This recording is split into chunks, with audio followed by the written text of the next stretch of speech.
What is going on, YouTube? It's your boy Edward here, and today we are going to play another co-op game, Lock and Load, where I'm using Vorazun.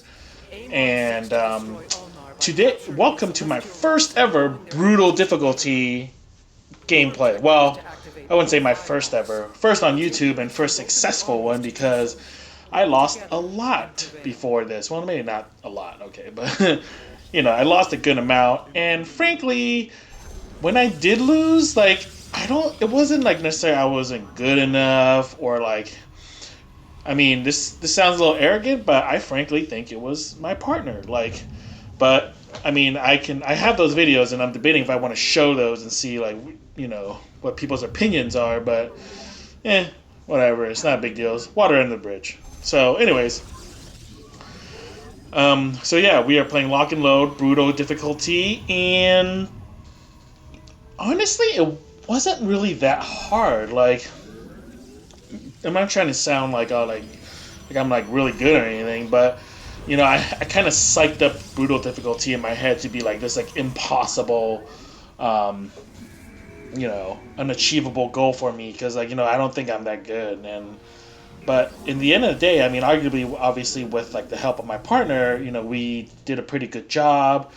And despite my, what kind of units I had, I think, it wasn't as varied as I liked it to be. Usually, in stuff like this, I like to go, really crazy with a super strong unit like Void Rays or something like that, or at least Archons at the very least.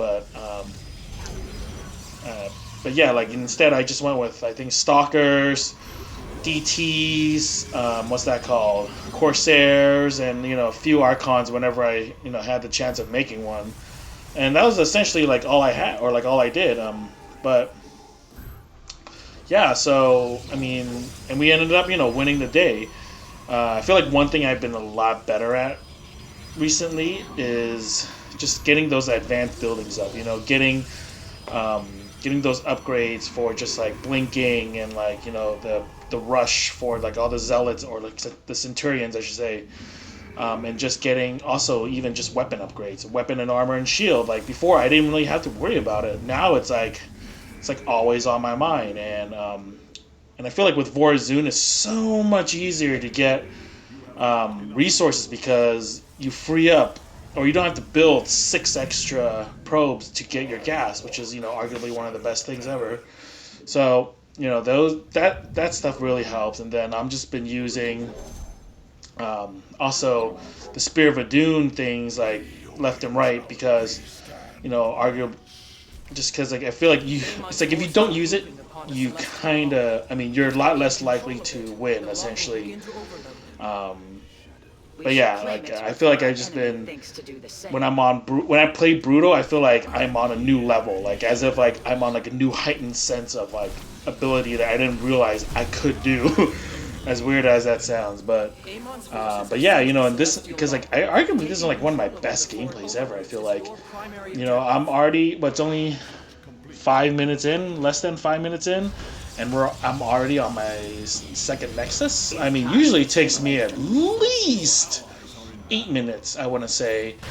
But yeah, obviously my partner already has his second hatchery down, which he should. There's no for Zerg you have to have multiple hatcheries. That's just you can't not have that.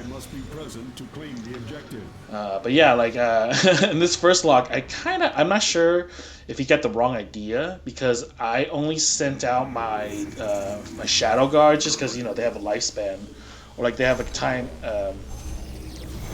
There's only so long that they can be a lot or on the map for. So I figured I might as well just send them, make them do something, right? But I think he might have saw that and was like, "Oh shoot, he's attacking! I should go help support him." And then lo and behold, I didn't really have that much stuff. But yeah, one thing that definitely helps is the Shadow or the Dark Dark Templars, not Dark Templars, Dark Pylons, because obviously I can just warp in guys anywhere. And one thing my partner does a great job of doing, and also that secures our victory, is how is that at every lock he builds spore crawlers and just throws a ton of lurkers there so that it protects both air and ground. And then I also I with my dark pylon the guys stay cloaked, but it doesn't really matter if they stay cloaked because the enemy sends overseers in a heartbeat, or like part of their normal units. So it doesn't matter too much, but at the very least we still do it a lot. But a lot of times what happens is that the enemy sends their guys quicker than the overseer. Like they don't pair them up, or like they don't make sure like the overseer is like right there with them, so they could detect everything. So arguably, if you could destroy all their guys before the overseer comes, the overseer just detects your cloaked and burrowed units for nothing. So which is what we did a few times, arguably. Though this is not one of the times because the overseer got her, but it doesn't really matter because those lurkers make work of all those lings and all those hydras. So yeah. So for those of you who haven't played on Brutal before, some of the main differences is that the enemy sends a ton of more units much more frequently. Your objectives tend to take a lot take a lot quicker to go away. Is that the right word? No. So basically what I mean to say is so for example the locks, for this one, they overload them much quicker than you would on a normal one. So you really have to take care of the locks super quickly. Other maps where you're protecting buildings and stuff, those buildings, the hit points, they go down a lot quicker. So you're just always kind of you have to be on the top, on top of your game so that you make sure that you can kill all those stuff in time too. So but yeah, it's essentially not only is it more units, better units too. The Zerg is not just gonna send roaches, hydras, and some zerglings, man. They're gonna throw in a bunch of ultralists. They can throw in hybrids and all this crap against you. So you really have to be your guys have to be good. And then also at the same time, it's gonna come more frequently, and you're gonna your objectives are gonna exhaust, I guess, or expire a lot quicker than before. So you really have to be on top of your game. Really got to know what you're doing. And yeah, so right now I'm just trying to punch out as much guys as I can. I have a ton of Spear of a Dune or options right now, so obviously I'm going to go with a time stop because it just freezes everything, and I can just own the living crap of everyone next to me, or everyone at this gate, which is easy peasy. So I mean, I try to also kill these guys, but luckily I have my black hole, which is just as good. And arguably my DTs do some fancy work of them because they're just super strong. Sending guys in, but doesn't matter because those lurkers are destroying all them guys. I think one of his lurkers died, so that's, and I should have put more guys up for my own guys there so that he's not alone. That's kind of my bad. And one thing I noticed myself is also man, I have to get so many more gateways. Sorry about that, guys. I just got a message on my Facebook. I should really turn off, put this in airplane mode when I do this stuff, so you guys don't hear this, hear these little random interruptions, as so to say. But yeah, I mean, there's only half the gameplay is already gone, and we are arguably in a great position. I'm just punching out some more Corsairs so I can freeze the guys on the bottom, or use the disruption rep to disable the units. Arguably one of the best abilities for Vorazun is just the Corsair ability. If you guys use anybody at all, I would say, or if you guys use Vorazun, no matter what combination unit you use, Corsairs I feel is just a must. There's no reason why you shouldn't have them, because no matter what you use, you can always it is always a good idea to have Corsairs there to use the disruption web, and also at the same time they're very strong against air. So anytime there's air units, you just want them to be there. But yeah, that's of course that's just my opinion. Use it if you like, but I can guarantee you, like, those disruption webs like come in so handy because, in Brood Wars, what would happen was, like, if you use a disruption web, you would also stop your own guys from shooting. But now they fixed it where your guys will always shoot even if they're under the web, but the enemies won't. So, there's just arguably better technology here now, of course. And luckily the upgrade to get disruption web isn't too long, so even though technically right now I don't think I have any actual... I have a few Corsairs out, but they're arguably, there's not much else they can do. And also another thing is, like, arguably resources are never really limited. You have technically unlimited resources, more or less. But you got to be really careful about how you upgrade your units and what you use to, or like what upgrades to give them, because some you just don't need. So, like, there's no point in wasting the money on it. There's no point in wasting the time on it, which is something I arguably have to learn a little better myself. So yeah, that's one of those things. you just kind of learn over time.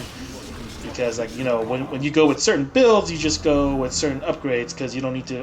Because if I'm not gonna get Archons, I'm not gonna upgrade the Archon ability or like the little side upgrades that they get.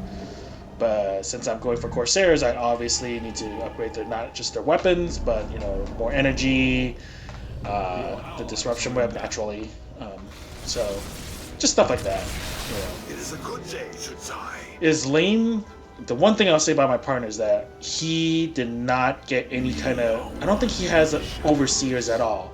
So I'm the only one that has detection, which is kind of annoying, frankly. Like, why am I the only one? Like, because for Protoss, or at least for Vorazun Protoss, it's a little... It's not the most convenient in terms of detection, because I have to get the oracles, which are not, permanently cloaked like the observers are. And they don't really do much. I mean, I think you could do other stuff with them, but arguably, like, I don't really even care to control them right now,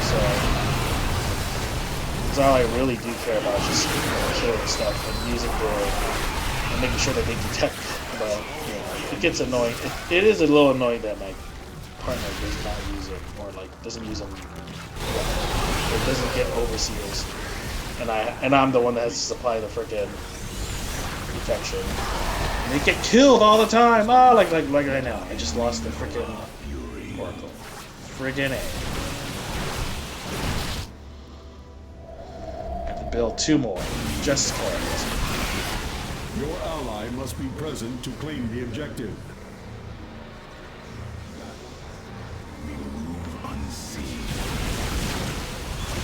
Whew. Don't even stand a chance, budda. For this, I feel like me and my partner are so strong. We even take out one of like the enemy's bases, which is, something like they tell, or like the game tells you not to do, because arguably the bases are very, very strong. So they don't recommend you go in there, and plus it's like a waste of money and units. So, but yeah, even so, I just own them. But you'll see, like towards the end of this game, you'll see how, like, we just literally walk right in there and just destroy their entire base, like or at least one of them. Enemy stunned right now. It's time to... I feel like Vorazun and Kerrigan are exceptionally good partners because both of us have some kind of stun time stop thing going on, and for her, if she does it, you get minerals and resources out of the people you kill. So that's super awesome. And then I have my time stop option, which is also very good, and it does it for 2 minutes. or not 2 minutes, 20 seconds. And I just got the upgrade actually to upgrade so that the cooldown is 4 minutes, not 5, which is very nice. Like, I know that doesn't sound like a lot, but trust me, having the time stop ability is such a lifesaver. Like, I can't even begin to describe like how good that is, because it is. I mean, you basically freeze the opponent for 20 seconds, and 20 seconds, like, it doesn't sound terribly long, but you can do a ton of damage to an enemy's base in 20 seconds. Like, it is no joke. And if you have like the right units, yeah, you can, like, especially for Vorazun, like if you have, say, you know, a ton of Dark Templars, man, they can just rip through ground units like there's no tomorrow. Especially if you have a Shadow Strike upgraded, they'll just like pop, pop, pop, pop, pop, pop, pop, and destroy the crap out of it. The construct is no more. But yeah, so you know, we got the bonus objective. We only got one lock left. The game is pretty much ours, you know. And you know what? I'm just gonna leave it to you guys. And like you'll see, like I think we're gonna take out like one of the last bases first, and then we'll take out the last lock. But you know what? I'm gonna leave you guys to it, and I just want to say thank you again for watching. I hope you like what you see. Please like the video, subscribe, comment, let me know what you guys think, and I'll see you guys next time. Take it easy, folks.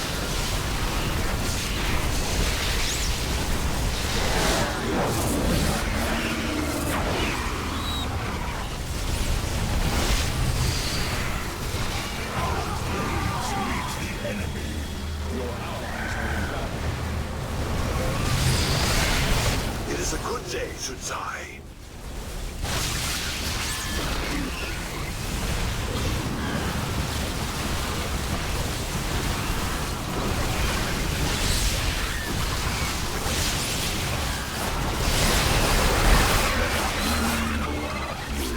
It's time to assimilate some leaders. I stun the enemy. Kill them. It is a good day, Shutsai. Your allies are in battle.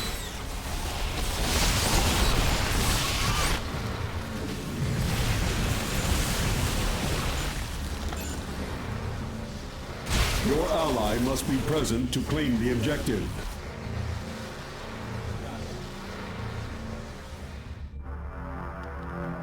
Battle is upon us. I am here in the shadows. Your allies are in battle. Our pylon is under attack. Our blades meet the enemy.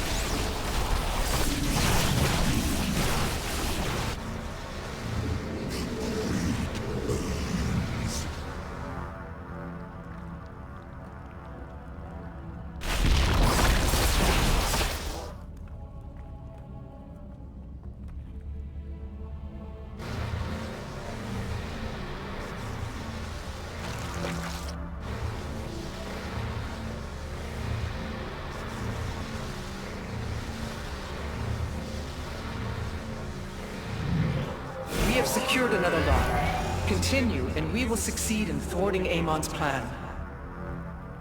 This location has been secured.